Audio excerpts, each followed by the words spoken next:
Yeah, this is Sammy Loco podcast number 101. I'm your host, Sammy Loco. I'm here with, go and introduce yourself. dskillz Harris from DBL, Down by Law. All right, so Down by Law, where that came from? What's the origin behind that? So basically, one of the first hip hop movies ever, Wild Style. It's a mockumentary movie. Well, yeah, and basically one of the themes from the movie is called Down by Law, and I just like how it sounded. But basically, what it means when it pertains to us is we down for each other. Like we're more than just a music group. We are people who rock with each other outside of music, but been rocking with each other for a long time.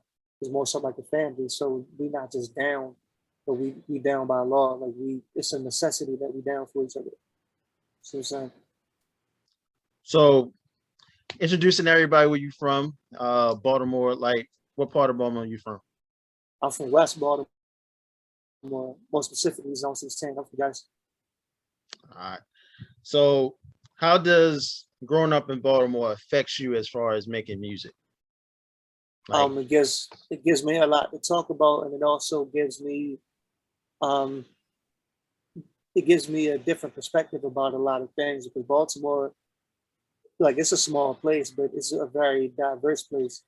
Like it's mainly a black city, but there's all types of different ethnicities, all different types of religions, all different types of backgrounds. So you grow up getting like a mix of everything. So I'm saying, like I'm from Garrison, but I've spent a lot of time in the Park Heights area, and there's a lot of like Muslims, Jamaicans, Jewish people in the Jewish part of Park Heights, and most of my family's from the village. But like, just it's just giving me a lot to write about and a lot to think about. how does as far as when it comes to music, like when did you started your journey on making music and producing? Okay, so it starts for me. I come from a family where a lot of people do music. Like Mystique is a very talented artist. You know, um, does mad different genres, but like beyond that, like basically, I am the type of person where if if somebody was like, oh, you can't do this, that, and the third, I'm the type of person like I'm gonna show you how well I can do it. You know what I mean? So Yeah. because people see the glasses or whatever, and then be like, oh, yo can't rap, and it's like, all right, I'm gonna show you like same attitude I had on the basketball court. I take to rap music like as far as like whether battling or otherwise. You know what I mean? So I started off battling because people were ciphering and stuff, and I want to step in the cipher, and niggas be like, oh, like yo, he can rap, you rap, yo, like off disbelief or whatever. You feel me? And then it was like I started owning my skills, started writing more, started developing my style, and then it just took off from there. You recently have a project out called Points of Package. Um, Give us the details of that if people don't know who you are. Like, what can they find in this project? In this project, you find me doing a collaborative project. I just released another collab project with Lil Wayne, and I mainly produced the beats on that. He did the rhymes, but on this one, I'm rhyming also. But this is like a raw, like a mixtape. Like they would give you like a '90s mixtape type of feel. So you'll get like a lot of punchlines, different references here and there, a lot of Wire references. So if you watch The Wire, you get a lot of what we talk about. Like there's like Wire samples, but there's also different lines that refer to The Wire. But like one thing that I didn't really explain, going back to the last question, if you don't mind, like Mm. so basically I started battling, and then after I started battling, I started writing and doing songs. The Cop Academy, me and like Devontae, Four Breaks, Willie B, like we all started DBL, and then like this is back when SoundCloud had a recent reemergence, but this is back when SoundCloud was like first popping. We were dropping songs like every Wednesday. Then we met Davon or DMB on the beat. He's a producer, singer, rapper from New York, and like the crew just grew beyond that, but it all started way back in like high school, and then DBL is now, we function as like an indie label. But my bad. What was the other question, bro? I was talking about the project. What you can find out in the project and Or what stuff. are they gonna find out about me? Yeah. Um, you're gonna find out like how I feel about different things that go on in the Baltimore scene. As far as music goes, you're gonna find out how how much I value lyricism. Like I think the song needs to bump too. Like I don't listen to a song unless the beat is right. Like you could spit a magnum opus, you could spit a James Baldwin level verse. If the beat isn't knocking, like I'm probably not gonna make it through it. But beyond that, we really stress the importance of quality and quality over quantity, but we also value lyricism. And if you're a person who appreciates lyricism, this is the type of music for you. Going to the cover. For people, I know what it is, but just explain Yeah. people what goes into the cover of Point of Package. Okay, so the cover of Points on the Package is that's from a famous scene in the movie Paid in Full. So you see my name, you see Knowledge's name, you see like points on it, you see the name of the tape, but you see two characters. You see Rico, who was really supposed to be Alpo, and that was Cameron, and you see in the middle you see Mitch, who's really supposed to be Rich Porter, and then we put like the blind over Mitch, and like that's just a really famous scene where they were all at the table. So that's supposed to be like us at the table, just talking or politicking, like Raekwon would say, and just Points on the Package is a street term, and like the very first sample you hear on the tape is from The Wire, and you hear Avon talking to D'Angelo, basically telling him if he keeps up the good work, he's going to get points on the package. So Points on the Package, as far as DBL goes, it started off as a joke between Knowledge and I. It's basically they were people after the DBL album dropped. Rappers Are in Danger. That's an album we dropped earlier this year. That's getting a lot of Wu-Tang, 36 Chambers comparisons. And like basically people were wanting to do features or wanted us to like help them advance their career. And we were like this. I was like this, yo, we can definitely help people, but we can't just bring people in the fold. We already 10, 11 man strong group. We cutting the pie so many ways already. So I can't really like in mafia terms, I can't really open the books. The books are closed right now. But what we can do is we can give you points on a package if you're willing to promote and you willing to like you support us, we support you. You can get points on the package. I can't give you the whole brick, you know what I mean? But I can definitely give you a percentage based on the work you're willing to put in. So it started off as a joke, and then I was like, nah, yo, but really, points on a package, that's hard. Like we need to make that into a tape. So that's where that came from. Where did you and Knowledge meet? Like, where do you like from? What point did you meet Knowledge at to compared to this point?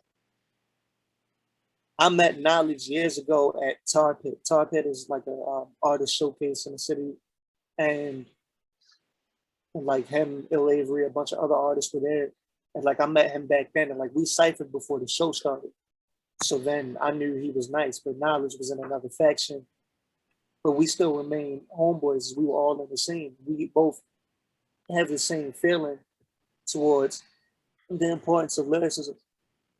So once Knowledge became a free agent, I felt like it was only right that I added him to the fold. Okay. I asked this question for the last group I just interviewed. How is it when the writing, like the writing process? Like, when are you all guys in the room together and saying, all right, your verse is going to be on here, your verse is going to be on here. No, that's whack. You got to rewrite that over. What's the process with that? Okay, so it depends on where we are, but usually either or. But like most times, we prefer to have. All right, I believe in being self-sufficient, and I believe that like the whole concept of if you give somebody food, they'll be hungry later. But if you teach somebody how to fish, then they'll be set for life. Like they're not going to go hungry because they know how to go get it themselves. Like I have my own equipment. I can mix our stuff. I usually mix our stuff, but like we go to the studio too for like select things. But basically, like with that being said, we usually like to go to the studio with our stuff already written. But if we have to write on the spot, we've done that too, and it's been equally successful on both ends. But usually we're all together, and everybody will be in their corner, in their seat or whatever, writing their rhymes. Um, I usually pick the song, or either me or Black Chakra usually pick the song or the five group tape. Rappers Are in Danger. I executive produce that, so I pick the beats. I pick who would go on what song, things of that nature. But usually we have an idea of like the song structure, but sometimes it happens on the fly. You know, it's just it's a matter of like, styles make fights, bro. So you don't want we all have our own different styles, which is why like it works in a group aspect, but like certain things sound better in different orders. So it's all about trying different things. So sometimes we'll have a set order, but then sometimes it'll be like, no, put that verse here, put that verse there type of situation. Makes sense. Makes sense. When it comes down to producing, how does that process go for you? Especially when you're making like beats for people outside the group. How does your process work with that? Okay. So when it comes to making beats for people outside of the group, I kind of ask them the field that they're going for. But if they just want me to send them a beat pack, I can do that too. Because if you came to me for a beat, then you already know like the different styles that I do. So like if you have a specific sample in mind, I've asked for that, or I ask for the sound. But if you just want a beat pack and you just want to go through it, then that's fine too. But I mainly try to get the feel that they're going for and try to match that feel. Do you put the tags on there? Because I know a lot of people, a lot of beat makers that I talk to, they're afraid to give out a beat pack and afraid that that person might use it, and then they gotta take that person to court. Like, how you feel about just giving away I those beat packs? I think that tags are in some cases necessary, but I'm not the type of person that throws beats up on YouTube or SoundCloud. Like you have to go to me to get that beat. You Okay. feel me? So I don't really do that, and I don't really work with a lot of people that. I mean, as far as making beats for people, I don't really produce for a lot of people that I don't know. So even if they're not in the group, I have to know you at a personal level for you to like to get a beat pack from me. You might get a beat, but if I don't know you like that, I'm not gonna send you a beat pack. Like it has to be a special circumstance. Gotcha. Gotcha. What made you go into being a producer? Um, it was just being an indie rapper and not having a producer. So it was like, all right, I don't have a producer. I'm not trying to kick out a lot of bread to go buy these beats, so I might as well get into it myself. But like my father was a DJ, so having my father be a DJ and then my mom does music also. Then like my stepfather was a musician, so it's like I've always been around music. So it always intrigued me. Like I grew up watching like Crush Groove, Wild Style, different like classic hip hop movies. So I was Mhm. always intrigued. Like I have a lot of records, turntables, things like that. Like and before I started rapping, I wanted to be a DJ. So then producing just came natural. And I always to be a rapper or to be a great rapper, like like for the sake of argument, people have different answers for who the best rapper in the Wu-Tang is, right? Mhm. But Ghostface Killer has the best catalog, in my opinion, out of the entire Wu-Tang clan. And it's not because he's the best. He's my favorite rapper in Wu-Tang. But the thing is, Ghostface has impeccable beat choice. And that's an important thing to have as an artist. Like like Nas is a great MC. Nas is one of my favorite rappers or favorite MCs. But the biggest knock on Nas is that he has suspect beat choice at times. Yeah. Nas's pen is so ill that he chooses beats that he knows are awkward just to test himself. You feel Yeah, me? For true. him, it's not about. For him, it's not about like the audience automatically messing with the song. For me, I get bread mainly like I ghostwrite, I battle, but I mainly get bread off of the replay value. So the quality has to always be on point so that you'll have reasons to listen to it over and over again. So I put like different, like I pick dope beats, but I also put like little like Easter eggs and references in the verses that'll make you go back like, oh, you need to hear that 2, 3 times just to fully understand what was going on. But like I say that to say to be somebody who has great beat choice, or somebody who has a great beat choice selection, you have to have the ear. You have to know what sounds good and what is sound good with what you do. So it's very important that you have that ear. And I feel like I developed that ear because I grew up always being around music. Going into that, that's something I also was about to bring up. Ghostwriting. Now, Yeah. I want to just give you an example. Let's say somebody blows up in Baltimore or whatever, like far away, and you write their whole project or half of their project. Do it something inside you that say he should at least give me some type of credit. Don't have to say that I made the song, but at least give me some credit, or you just go with the money. I'm good with the money, bro. I'm good with the money. Like the credit is fine, but if that album blows up like that, then it was probably overly commercial.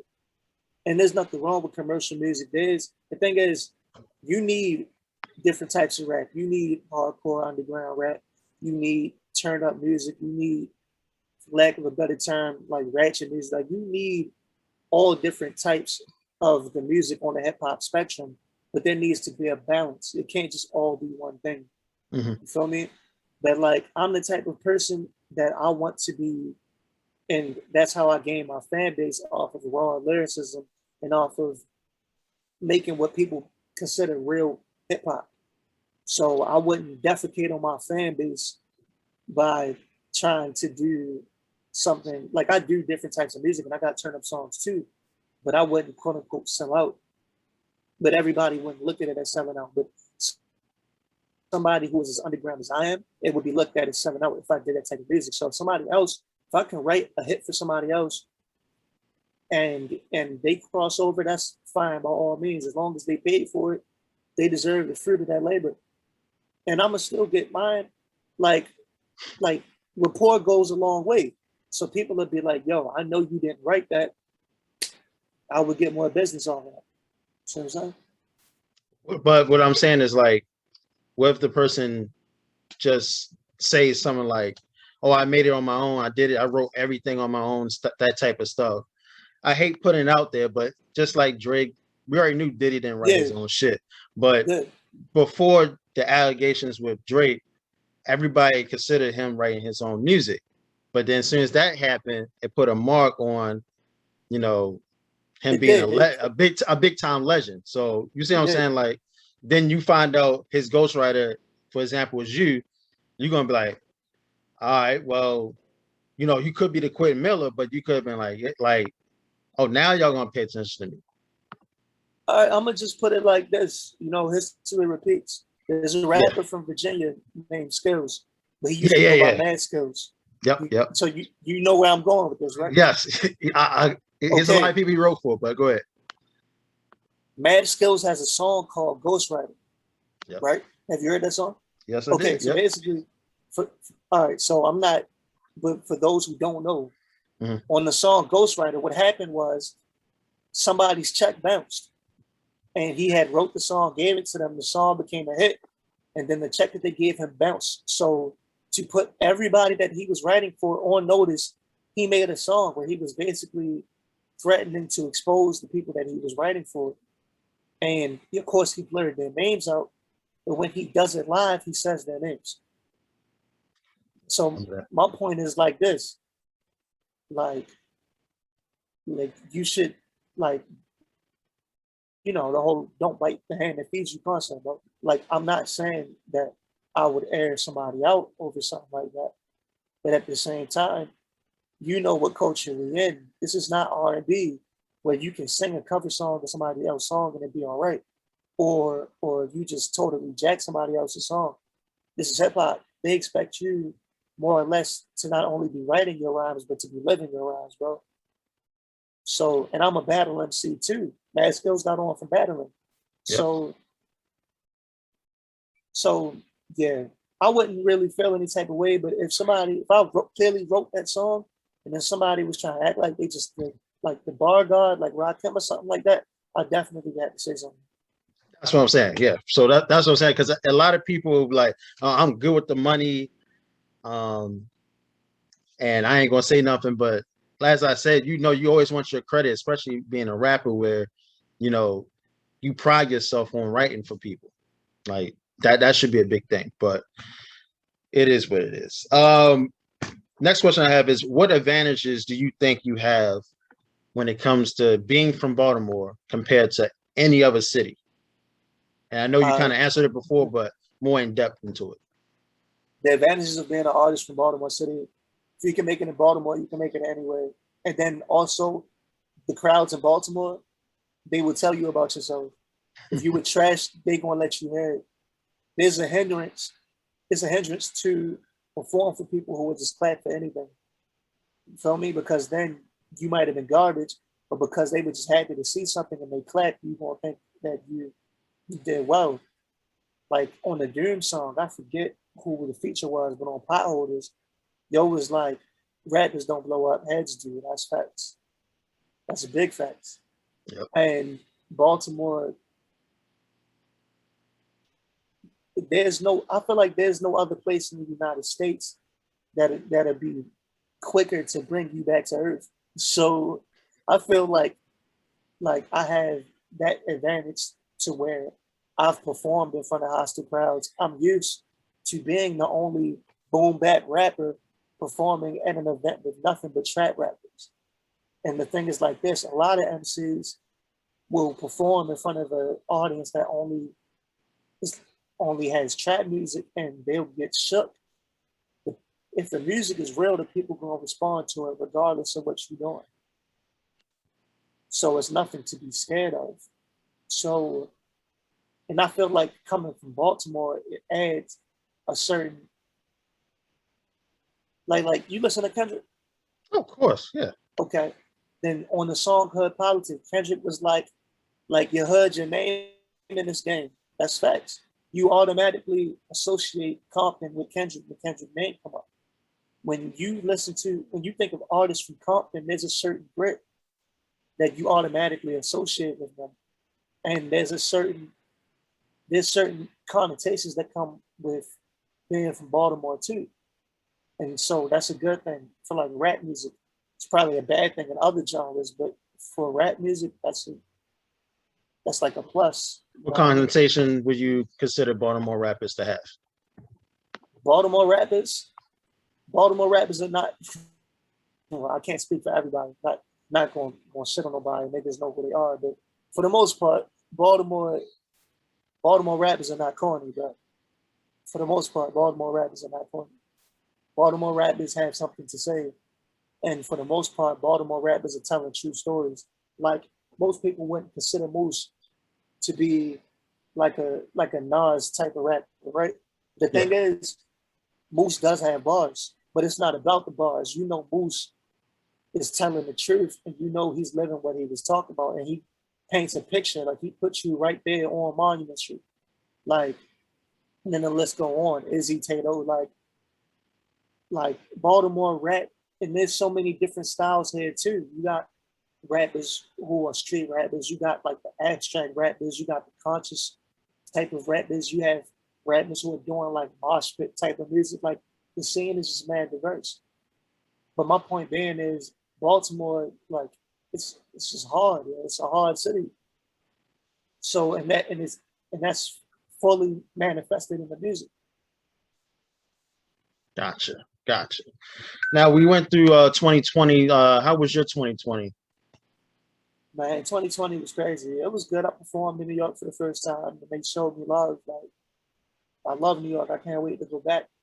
Like, but other than that, man, I was still in school, so the whole distance learning and all that.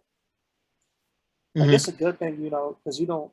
I feel like schools have opened back up. I feel like that's more for economic reasons, and a lot of schools have been shut down because like a lot of teachers came back with like COVID and stuff like that. So, but like 2020, it was definitely an adjustment. But the thing about it is, right, COVID gave a lot of people more time to do things they didn't have time to do. So I really honed in on my skills, really got in the gym as far as rap goes, really got my pen sharpened. Like I dropped an album with Chili Mad, that's another member of DBL, and it's called The Next Episode. Like that album got a lot of reviews, like online and blogs and on YouTube. Like people are comparing that album to like Mad Villainy, Liquid Swords, like Pinata by Freddie Gibbs. Like those are classic albums, and I dropped an undisputed classic, and I feel like if I didn't have the time to really sharpen my pen like that, it still would have been dope, but it wouldn't be what it is. I feel you. So you took advantage of it pretty much. Definitely, definitely. How you feel about the state of hip hop right now? Do you feel like it's going down a bad spiral? We see what happened with the baby and that situation, and then you got other situations. How you feel about the state of hip hop right now? I think that the baby, like so many other artists, they need guidance, and I'm not making an excuse for what he said, but I feel like he need an OG to not just defend him, but he need an OG he needs to be media trained. Yeah, seriously, he needs to be media trained. Like, and I feel like hip hop, it's a lot of weird stuff going on. You know what I mean? But like, and as far as the music goes, like I was talking to, I was talking to my girl the other day, and we were talking about like how they play a lot of negative songs on the radio. We're in an era where hip hop is not really, or at least the hip hop that gets spoon fed to people, it's not really child friendly.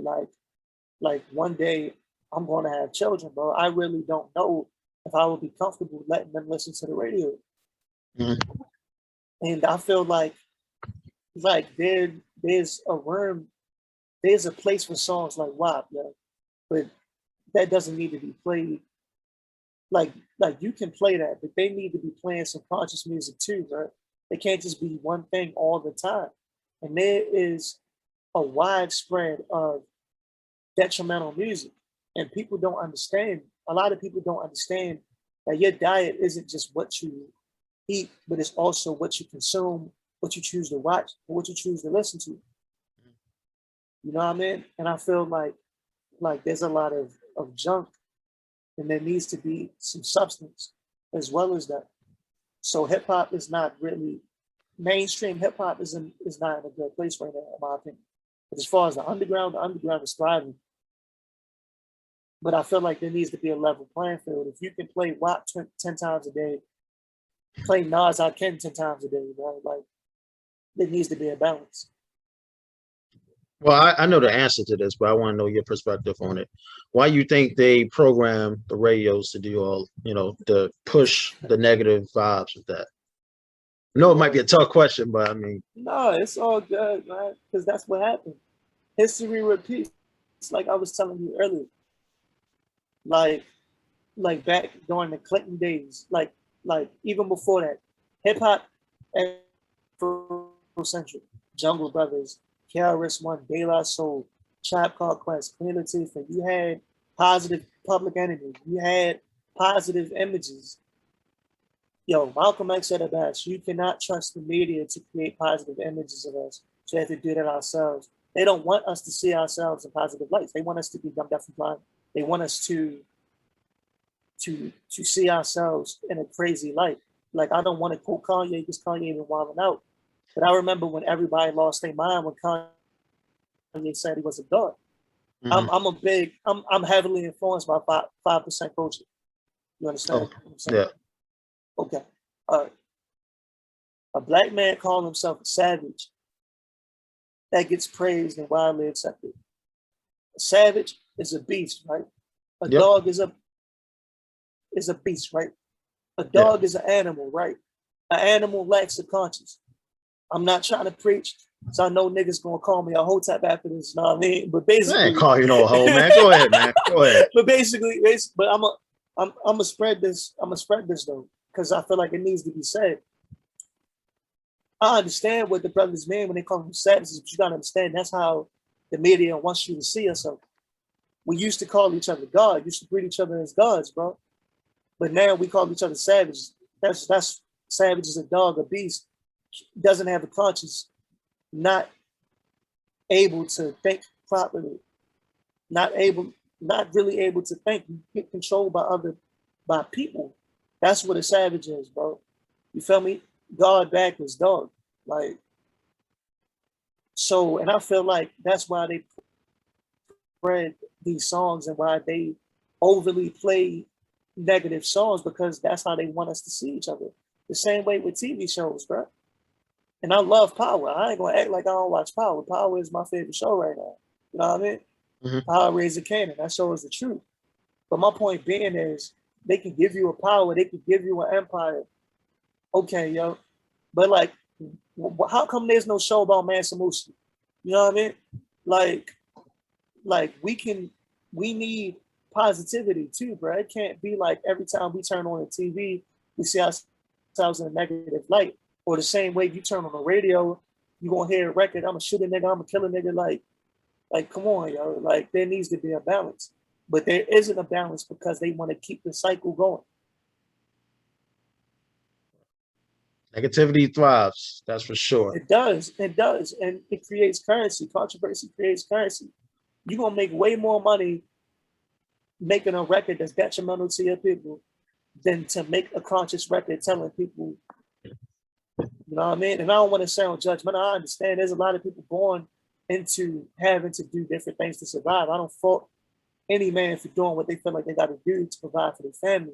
My point being is there's a reason why like they'll play like a Megan record, or they'll play like a 21 Savage record, but they're not going to play Lupe Fiasco or Common or anything like that.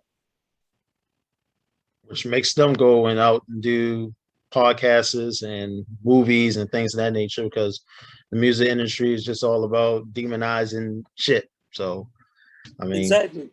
It is. Bro, Black Trauma is $1 million business. Yep.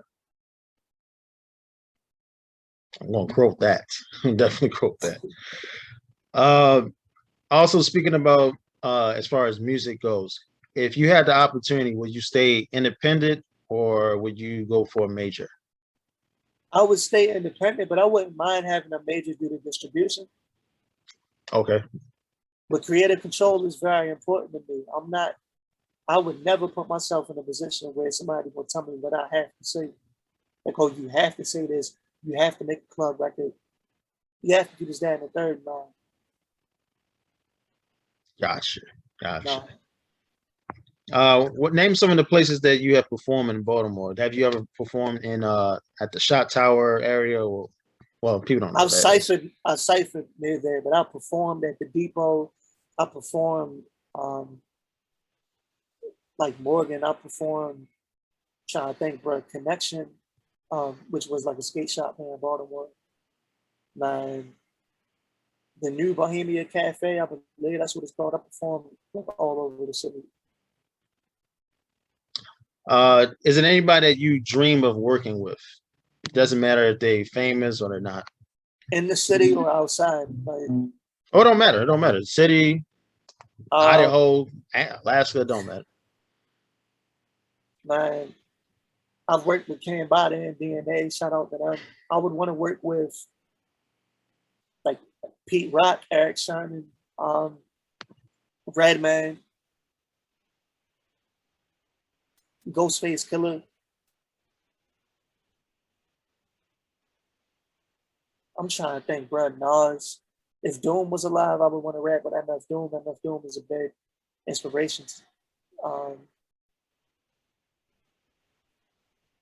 D'Angelo, bro. D'Angelo. I would want to work with D'Angelo.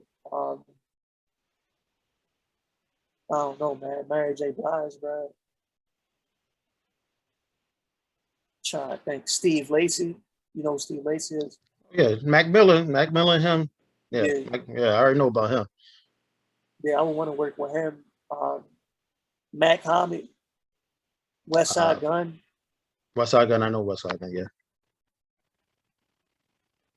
Man, the whole Griselda, bro. I feel like they definitely are providing a lane for underground rappers right now because they rapping at such a high level and they didn't have to sacrifice their sound. And then like, yo, there's a real big ageism problem in hip hop.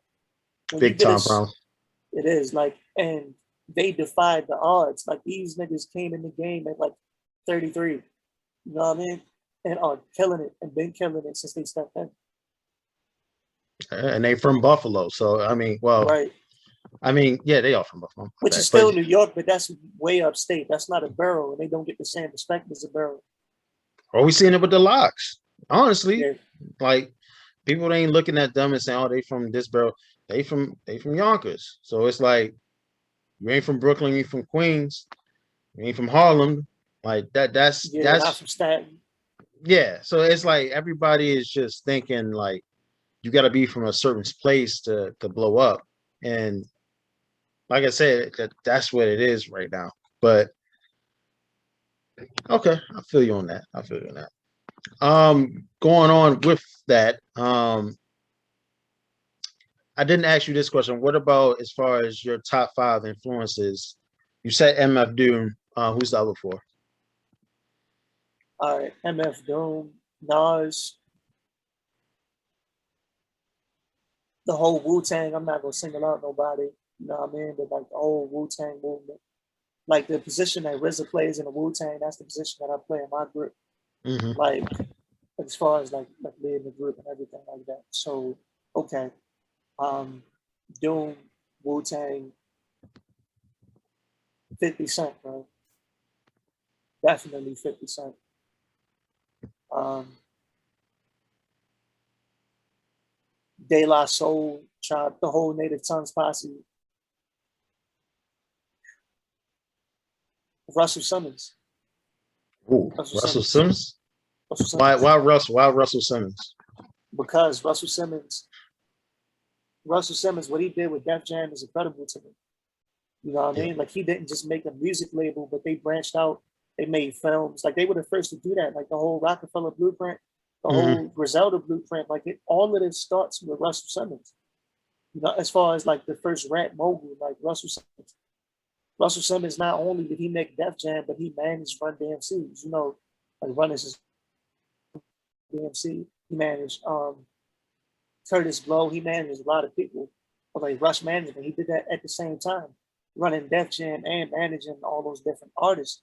And he really helped push hip hop forward. Like you got to think the music, the clothes, the movies, and then the video game. Like Hmm. that man was ahead of his time. Is ahead of his time. And comedy. I forgot about that too. And Def Comedy Facts, Def Comedy Jam, Def Poetry Jam too. Right, right, right. Because I wouldn't know who Chris Tucker, Benny Mac, Martin Lawrence. We For wouldn't know real. none of these people because we know what. Well, I think Eddie Murphy was on it one time. Probably not. Nah, Chris. Nah. I think Chris Rock was on there once, Yeah, Chris Rock was definitely but on like there. Eddie Griffin, Definitely was on there. Tracy Morgan, all of them. So Tracy Morgan, Mike Epps, mad people got put. Cedric Entertainer. That's what I was thinking. yeah. He definitely started there too. So you gave me a refresher. I wouldn't think about Russell Simmons with that. All I think about with Russell Simmons is Def Jam, but I didn't think about comedy and all that stuff. So you're absolutely right about that. Out of all your projects, what is your favorite project you ever worked on? Either rappers are in danger because that involved the entire collective, Hmm. or the next episode because the next episode, like I've got other albums that other people would say are their favorites. Like a lot of people like Skills Mega 2, because that's the most balanced between like newer style music and older type of music. But like some people like Skills Mega 1 because that's like the rawest, like lyrically that joint is crazy, bro. Like I'm much more I found out it was a self, bro. So I don't participate in the rap about a lot of things I rapped about in that project, bro. That was a different that was a different person in comparison to who I am now. But like, I, I would say the next episode, because that is my undisputed classic album. Like that is me rapping the best that I've ever rapped. And I feel like it just all came together, like the beats and the bars. Like it was just a perfect, that's like a perfect album to me. Do you think you wrote your best bar or best verse ever so far? Do you think you wrote that, or you think it's future wise? I think it's future wise because the more that I keep my pen sharp, it's just a limitless type of thing. And then the fact remains, iron sharpens iron. Like we got people in my group like Black Chakra. You know, Black Chakra. Have you? Nah. Black Chakra is the most notable poet in the city. Like he's a renowned poetry champion. Like he's not just a champion in Baltimore, but like he's like a countrywide poetry champion. But he also raps. And like having to routinely rap with him, Mike Lapedia, G-Day, the rest of my group mates, like we all take lyricism seriously. So it's not like we're trying to outdo each other, but nobody wants to have the whack verse either. Nobody want to be the nigga that's getting skipped or the nigga who verse doesn't really get talked about. So everybody is pushing each other to get better.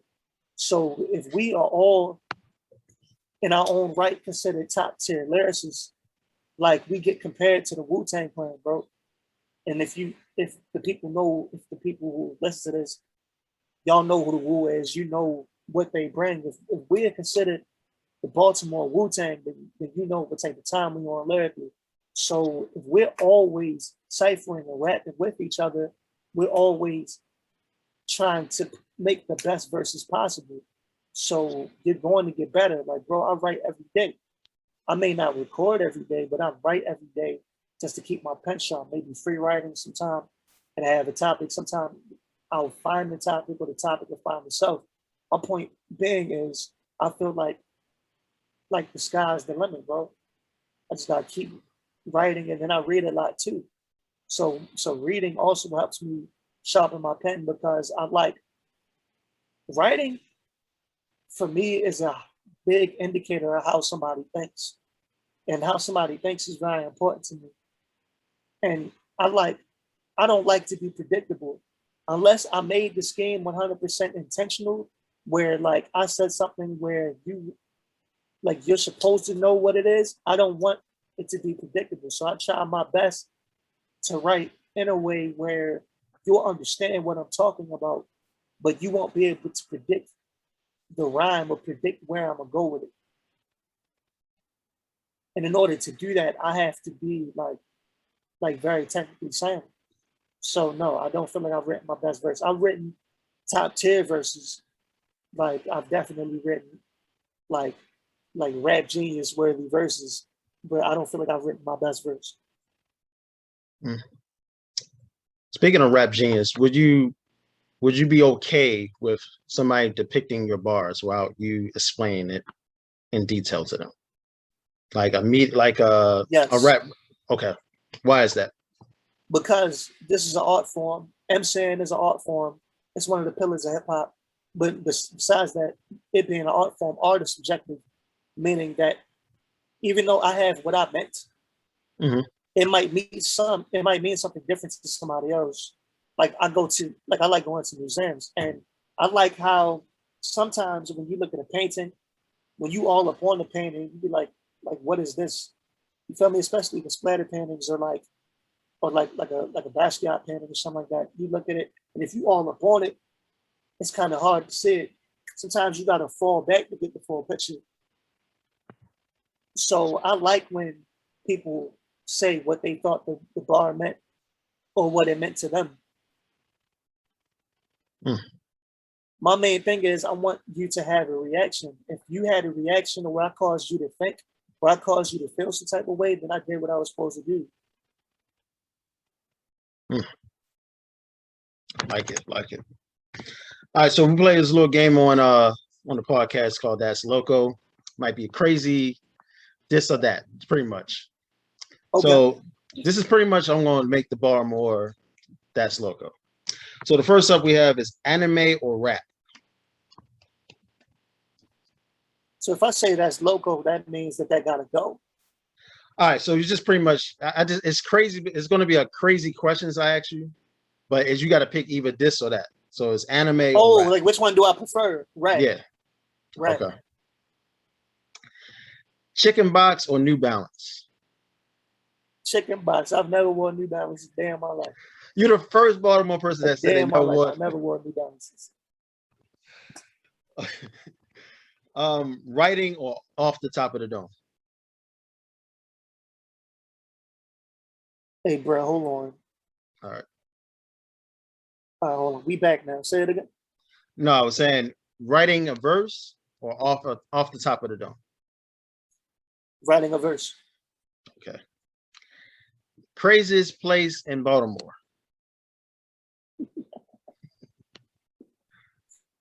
West Baltimore, period. No, I'm playing either McCullough Homes or Latrobe Homes or Sandtown or all of the above. One of those. I thought you was going to say Dundalk, but I mean Dundalk is South Baltimore. Okay. Yeah. Best crackhead story. I know you have one.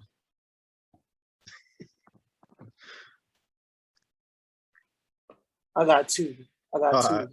All right. So I was a junior in high school, and no, I was a senior in high school, and this dude that came on a bus. Then you know how they lame, but they don't never fall. Never fall. Hurricane can come by. Never fall. Yo, I was telling my girl the other day, those are niggas they need to have do the crate challenge. Them niggas ain't gonna fall. For real. For real. For real. I'll go down Perkins right now. Give one of them niggas $10 to walk the crates. I bet he won't fall, my nigga. But look, won't fall. He won't fall. He won't fall, yo. Them niggas be having super strength too and super speed, and you know touch. But basically, he sat next to me, and you know how like they got the rail, how back, like all right. So he's sitting next to me. I'm sitting next to the window. He slumped over. Next thing I know, he starts leaning. My man's is sitting across from me, crying, laughing. The nigga leaning on me at this point. I'm trying to push this nigga. Every time I push him, he get like this. Then he keep coming back. So what I had to do was I had to pass my binder to the nigga behind me, and then I stood up and I had to like crawl over the seat. When I crawled over the seat, everybody in the back of the bus was dying laughing. Yo laid out and all that. He lost his shoes for real. I was on the bus. I believe I was at City Hall. No, I was at the War Memorial. And by the time we got to the village, he lost his shoes. But yeah.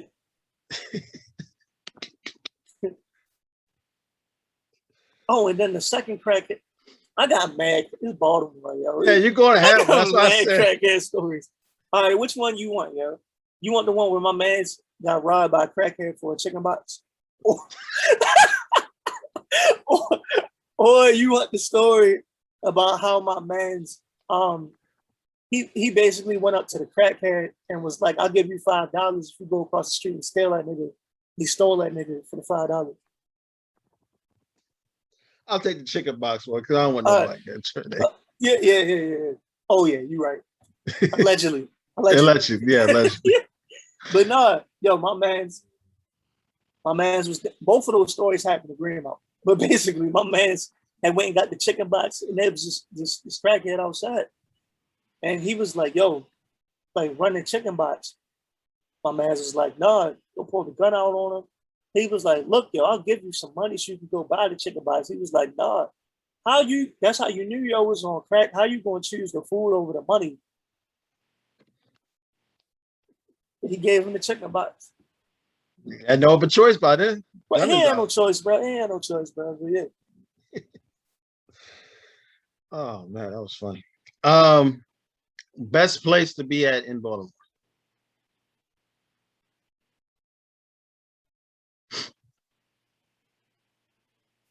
Do you count Towson as Baltimore? Baltimore County. Man, I don't even know, bro. Like the dock shut down. Paradise don't exist anymore. So what is the best place in Baltimore? I don't even know, bro. I know niggas gonna expect me to say the Avenue. I'm not gonna say that, bro. So let me just get that out the way right now. I don't know, man. Probably Cloverdale if you love basketball. But like, probably Drew Hill Park. They fixing it up over there. Yeah, either Drew Hill Park or Towson Mall, bro. All right, once again, that's the county. So probably Drew Hill Park. Okay, well, you could have said East Baltimore, but it depends on where you go at East Baltimore. Because they all weird over there. Well, Morgan State. I mess with Morgan. Man. So okay. Okay. Got Morgan. All right. This is the last one. If you had the option to have $500 million, would you let a girl either bleed on you or piss on you?